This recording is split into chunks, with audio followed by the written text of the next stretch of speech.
nhớ trong trong lúc sợ sân gió nút chia đồ nơ chậm phong dư cho nên cho gì thua lần thua tu lòn cho cũng mua kê sai trơn nơ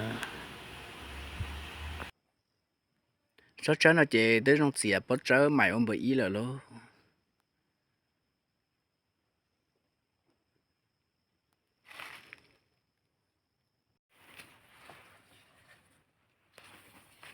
ปิดไปเบิ้งนั่น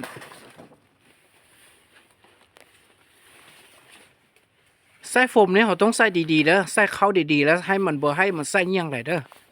เขาใส่เงี้ยงไปเบิ้งหนึ่งมันอันนั้น มันห้องวีกล้วยบ่ได้นะแม่นบ่อย่างตัวอย่างกล้วยเขือหนึ่งมันมีสิทธิ์เนาะมันมีสิทธิ์วีแล้วอยู่ลุ่มนี่เขาเอาวีหนึ่งมันบ่งามแล้วเอาวีหนึ่งงามแล้วพอดีเป๊ะแม่นบ่พอดีเป๊ะคันเจ้าเอาอ้อสารเอาอ้อซี่นี่มันยังเหลือ6-5นี่มันยังน้อยโพดเฮาบ่ได้กล้วยแม่นบ่นะกล้วยแต่ละเครือนี่เอาออกอัน2 วีนี่พอดีเพราะว่าวีหนึ่งมันน้อยแล้ววีหนึ่งนี่งามแล้วพอดีกล้วยแต่ละเครือนี่เอาออก2 วีนี่อาจจะพอดีตันไอ้เบิ่งนี่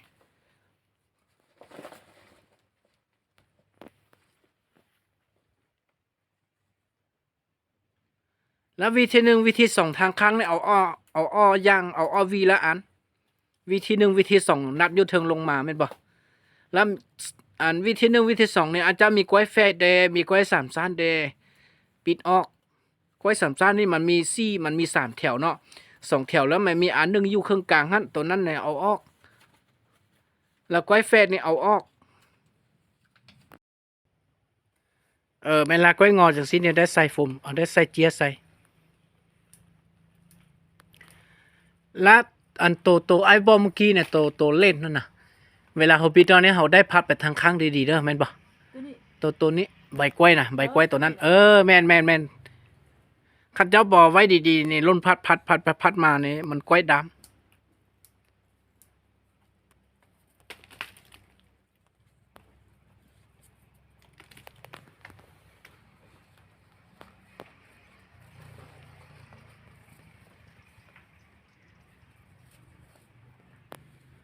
น้องเข้าใจจ้องวีกล้วยแล้วเนาะ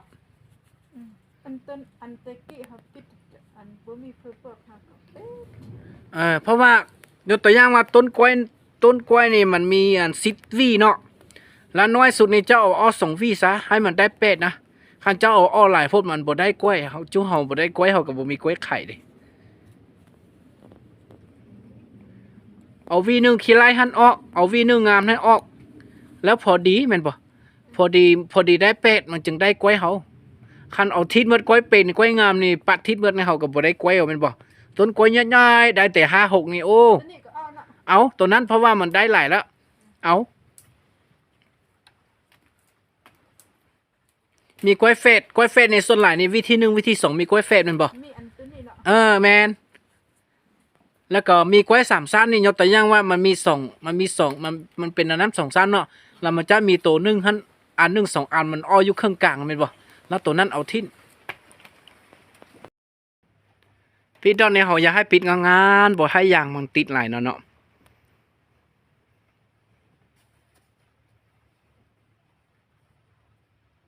เจ้ากัดผัวเจ้าในเฮ็ดเวียได้ค่อยมากอยู่คือผัวเมียหัวหน้ากลุ่มนี่บ่ได้ผัวเราก็บ่สร้างเฮ็ดเวียเนี่ยเมียเราก็เฮ็ดเวียไปมาไปมาจากแนวเดียวแนวใดเพราะว่าเรามีไอ้น้องเนี่ยเราคิดเป็นห่วงไอ้น้องเราแดนะมันยุ่งหลายนะคันไปเอาน้องไอ้น้องอยู่ที่เอาเงิน2 ล้านเจ้าจังซี่แหละงานอีเจ้ามาอยู่有种在一天买好陪陪，在一天中就不吃少嘛，有领导嘛好啊。thì cho số ya mua lên cầu chỉ có trâu lúa hà cầu gì lúa cầu chỉ có trâu mấy ai dân tại bữa chết họ xin năng cầu lúa cầu gì xin năng cầu lúa chơi gì năng cầu lúa gì họ cho cầu chỉ có trâu lúa chơi cho chủ lại bữa chết vì thì tại ao lúa toàn thủ bữa chết mua cho xin trái tại bữa chết mua cho chơi bé trong này nếu mà trong rồi trong câu đó chỉ nếu mà ít lúc nhau họ rung đá các sai chỉ trong câu tại bộ chế thì cho chơi em khâu rồi thì tôi lo chia mấy ạ họ cho chơi thì có chỉ lo chia mà giờอยู่đâyยังchỉ lấy lo chia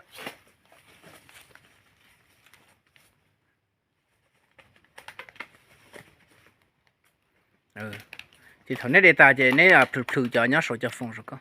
để ba mà đây có lấy rồi giống câu ấy có là tôi sẽ kia thì cho check khí mà thế là đây tại cho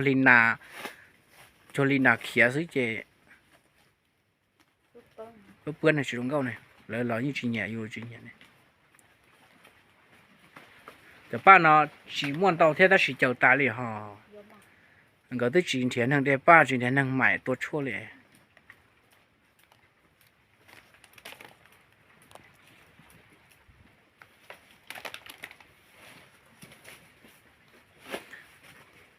thì sao tao nói chẳng số alo mấy alo ba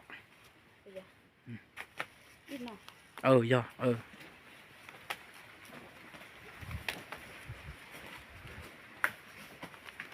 vì thì ở tiền tại alo lo cái mua cho chỉ chân trái xuất lại mà chỉ chân trái chỉ cho bé冲cái mua thì số cao vấn đề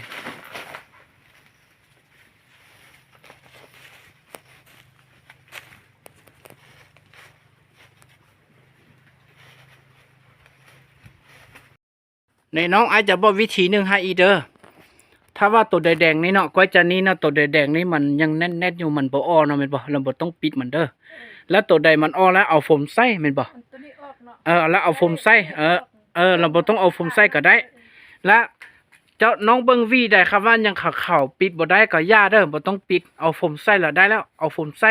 วีใดปิดได้ก็ปิดวีใดปิดบ่ได้แล้วเอาโฟมใส่บ่ต้องปิดเพราะว่ามันยังเข่าได้เจ้าปิดแล้วมันยังอ้อหลายได้แม่นบ่มันยังแข็งแล้วปิดบ่ได้เรามีแต่ว่าเขาใส่โฟมซื่อๆยูลุ่มนี่ใส่โฟมใส่แล้วก็ยูเทิงนี่เขาปิดมันจึงบ่ไหลลงมาซื้อยูลุ่มแม่นบ่ตัวนั้นได้แล้วก็วิธีนึงได้แล้วปิดวิธีนึงได้แล้วมันยังเข่าได้แม่นบ่ตัวนั้นปิดได้แล้วก็ปิดตัวนั้นตัวลุ่มนี่มันยังเข่าปิดบ่ได้ละย่าบ่ต้องปิดมันมื้อหน้าก่อน